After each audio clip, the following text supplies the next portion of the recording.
Me llamo Marta Santa Coloma. Bueno, en realidad me llamo Marta Cecilia Alzate. Cuando llegué aquí de Colombia, tuve que cambiar mi nombre por Marta Santa Coloma. Y yo soy Juan Santa Coloma, también de Colombia. Yo podría decir que una vida normal de cualquier persona. Teníamos nuestra vida establecida, trabajos establecidos. Éramos padres de fines de semana. Bueno, para mí Colombia era todo. Bogotá, la ciudad donde nací, donde tenía mi trabajo, donde estaba ejerciendo mi profesión. Nos casamos y estábamos formando una familia, consiguiendo los objetivos que nos habíamos planeado tener, trabajando duro, estudiando, para tener un buen futuro y proporcionar un buen futuro a las niñas también. Por mi parte, yo soy de una ciudad pequeña, se llama Manizales, está enclavada en las montañas, básicamente en el centro de Colombia, donde supuestamente producimos el mejor café del mundo. Es una ciudad donde la gente es muy amable, es muy respetuosa. Es una universidad universitaria declarada por la UNESCO. Fue básicamente estar en el sitio equivocado a la hora equivocada. Creo que muchas personas conocen lo que en Colombia eran las FARC, las guerrillas de las FARC. Un día, para unas vacaciones en el año 2000, entonces descansamos en una tienda para tomarnos unos refrescos y como a media cuadra más o menos había un grupo de muchachos. Marta dice, pero ¿quiénes son los muchachos? Y entonces los primos dicen, la guerrilla. Y nosotros, oh, ¿cómo así? ¿Por aquí hay guerrillas? Sí, claro. Nosotros seguimos nuestro camino hacia la finca para continuar nuestras vacaciones y al día siguiente pues este grupo de guerrilleros llegaron al sitio donde nosotros estábamos, simplemente preguntándonos qué hacíamos allá, quiénes éramos, nuestra información personal, teléfonos, etcétera, etcétera. Nosotros no tuvimos ningún inconveniente en compartir esa información. Cuando nosotros regresamos a Bogotá a continuar nuestras vidas normales como si nada hubiera pasado, el gobierno de Colombia, el ejército colombiano, tuvo un enfrentamiento con este grupo en esa misma zona donde nosotros habíamos pasado las vacaciones y desafortunadamente este grupo guerrillero pues sufrió muchas bajas. Y ellos pensaron que nosotros habíamos dado la posición y empezaron a llamarme a mi oficina a decirme, en otras palabras, como decimos los colombianos, que yo era un sapo y que los sapos mueren estripados y me iban a matar. En un principio yo pensé que era una broma. Cuando recibí la segunda, la tercera llamada, entonces ya vine y le dije a Martica, Marta, mira, amor, está pasando esto. Y entonces Marta me dice, eso es serio, tienes que salir del país.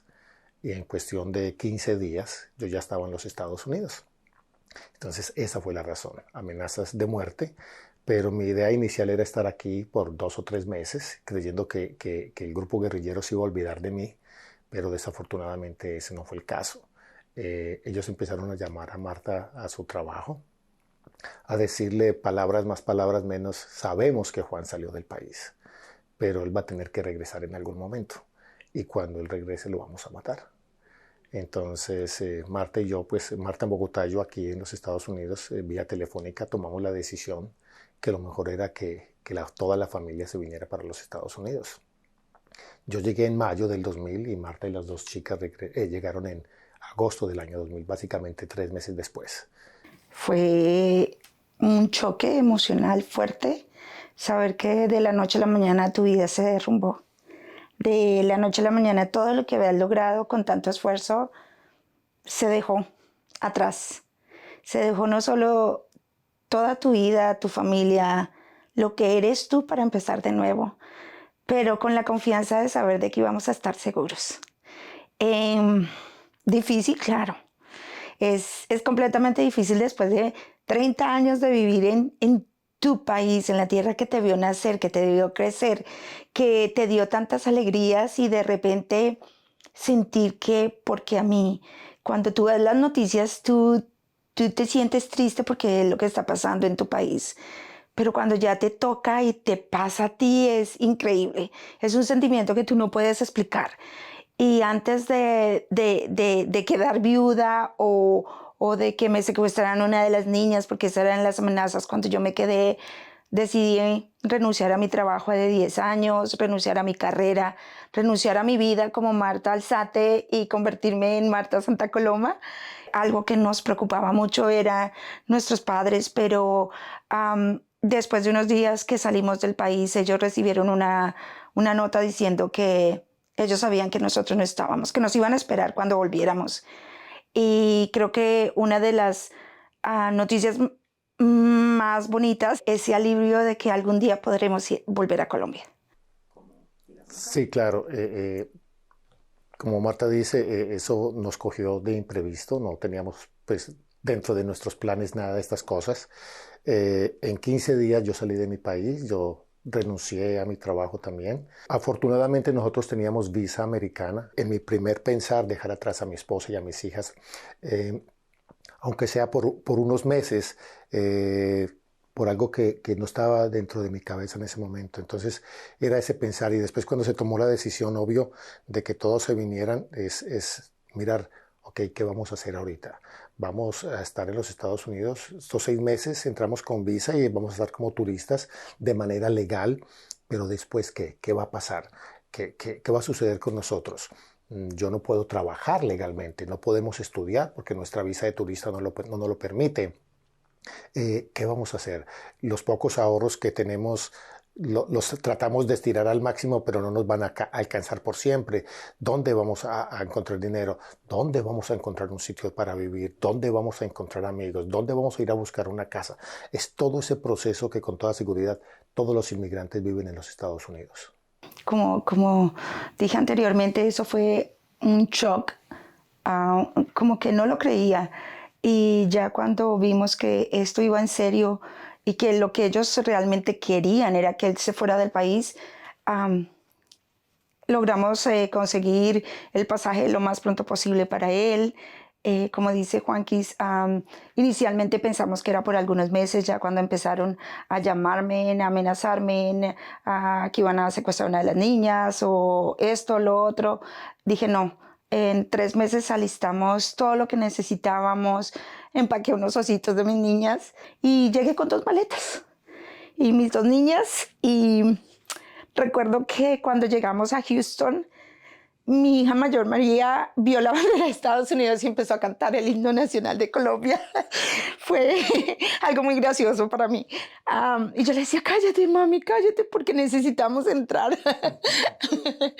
Pero tenía 5 años mi hija y la inocencia de mi bebé.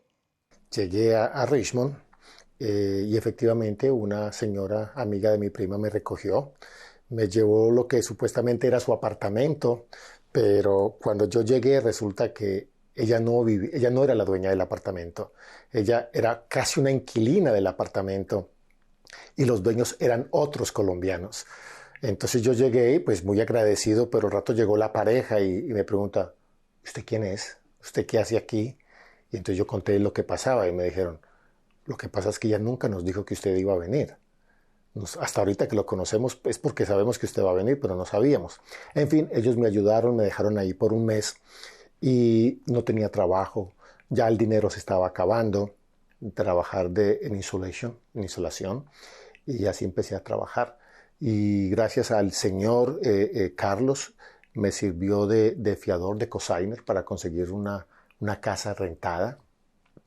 Y así, cuando yo me fui a vivir a esa casa rentada, no tenía luz, no tenía servicio telefónico, no tenía electricidad, no tenía absolutamente nada, dormía en el piso. Me tenía que despertar varias veces en la noche para con la luz de la luna poder mirar la hora para que no me fuera a coger la noche o la tarde porque me recogían temprano en la mañana. Caminatas a pie para ir a comprar cucharas, tenedores, ollas porque yo ya sabía que las chicas iban a llegar. Entonces fue ese proceso, ir poco a poco, pero fue ese proceso. Después un amigo nos dijo, ustedes califican para asilo político. Él nos explicó un poco, hablamos con estas personas en Miami, nos cobraban $500 que no teníamos y $500 que le teníamos que dar a alguien que no conocíamos. Marta dijo, Dios está arriba. Si es para nosotros, es para nosotros. Entonces un amigo colombiano que vivía enseguida donde nosotros vivíamos en ese entonces nos prestó los $500 y sí, y efectivamente solicitamos asilo político.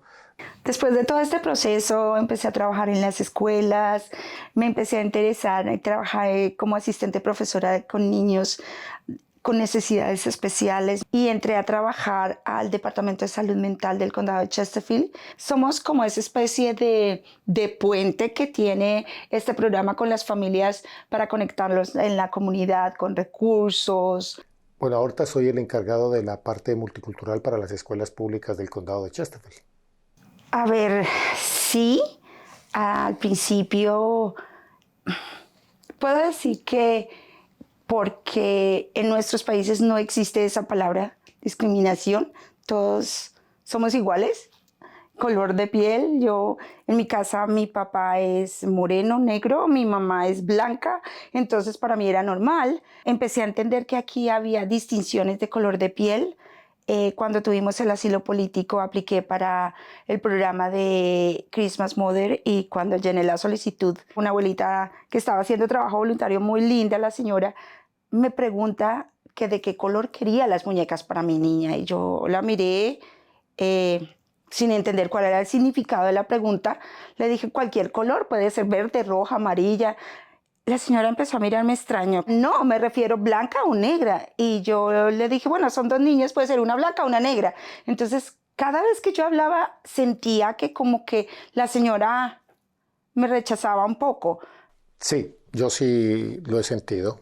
Cuando trabajaba para el gobierno y muchos de los compañeros llegaban a mi oficina en particular, me preguntaban, ¿yo qué hacía ahí? ¿Usted qué hace aquí como latino? ¿Por qué el condado utiliza los impuestos para pagar su posición? No deberían utilizar eso. Recibía llamadas de americanos diciéndome exactamente lo mismo. Voy a quejarme ante la Junta de Supervisores para decir que su posición no vale la pena. ¿Por qué están utilizando mis impuestos para pagar su salario? Otras personas me llamaban y me decían, cuando mi mamá vino aquí de Europa, ella nunca recibió nada. ¿Por qué los latinos hoy reciben servicios y por qué tienen su posición para ayudarles con las interpretaciones y las traducciones y para que les dé recursos? Eso no debería ser, debería ser igual que cuando mi mamá llegó aquí que no tenía nada. Cuando uno ve que ese túnel es muy largo, siempre al final hay una luz, siempre hay una mano amiga, siempre encuentras a alguien que te ayuda. Cuando nosotros llegamos aquí no hablábamos inglés. Todos los procesos que pasamos, todas las solicitudes, las entrevistas, aunque no se crea, fueron inicialmente con ayuda de intérpretes. En otros casos, por ejemplo, cuando tuve mi primera entrevista de trabajo, me memoricé lo que le iba a decir a quien era mi jefe. Entonces, eso, es que las cosas no son imposibles. Aprender inglés no es imposible. Yo siempre lo digo, si lo aprendí yo después de viejo, muchas otras personas lo pueden aprender. No hay nada imposible, todo se puede hacer siempre y cuando la gente le ponga ganas, deseos, amor y dedicación a lo que quiere.